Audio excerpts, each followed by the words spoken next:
Indonesia memiliki potensi besar dalam sumber daya air sebagai energi alternatif terbarukan. Namun, baru sekitar 6% dari potensi ini dimanfaatkan untuk pembangkit listrik tenaga air. Pemanfaatan optimal potensi energi air dapat menjadi solusi untuk meningkatkan ketersediaan listrik di Indonesia. Saya Eko Madli, di sini saya akan menemani kalian di dalam perbincangan terhadap permasalahan pembangunan PLTA di Indonesia. Kami telah menghadirkan dua narasumber sebagai peneman kami di perbincangan.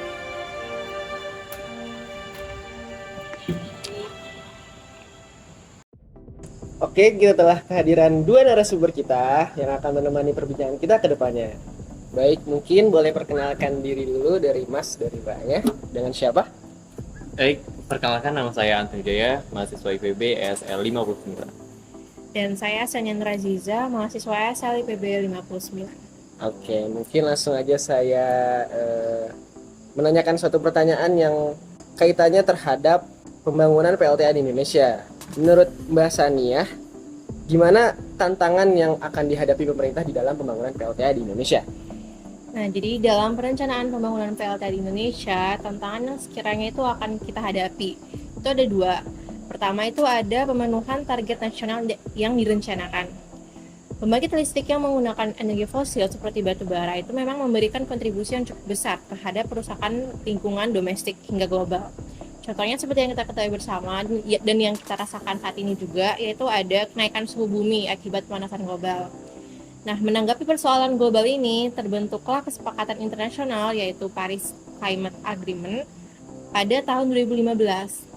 Nah, dalam perjanjian ini itu dinyatakan bahwa pihak yang terlibat dalam perjanjian tersebut harus sepakat untuk menjaga peningkatan suhu bumi rata-rata.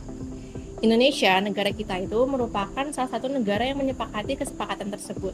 Sehingga arah kebijakan saat ini itu memang diacukan pada perjanjian tersebut gitu, sehingga mendorong pemerintah kita untuk terus berinovasi dalam menyediakan energi listrik nasional. Terus yang kedua itu ada dampak yang ditimbulkan. Nah, jadi PLTA ini memang merupakan sumber energi listrik yang bersih dan ramah lingkungan ya. Namun pada kenyataannya pemanfaatan sumber daya alam untuk kebutuhan manusia itu tidak lepas dari dampak negatif yang ditimbulkan.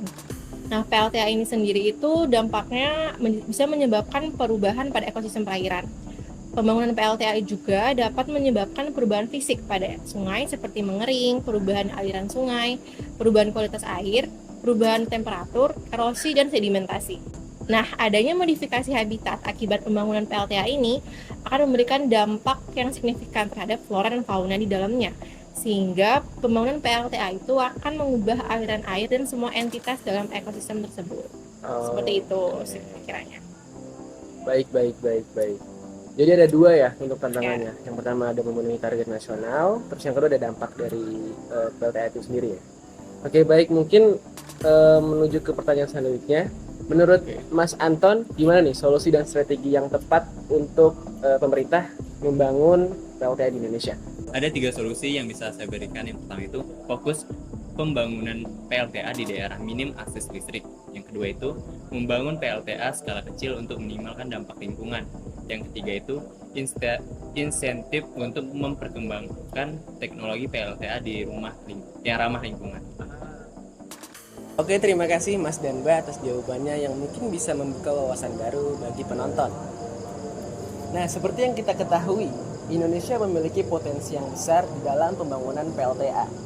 Namun, dari pembangunan tersebut tentu ada halangan dan tantangan yang harus dihadapi oleh pemerintah. Namun di balik tantangan dan hadapan tersebut, ada solusi dan strategi yang mungkin bisa dijadikan acuan oleh pemerintah di dalam pembangunan PLTA di Indonesia.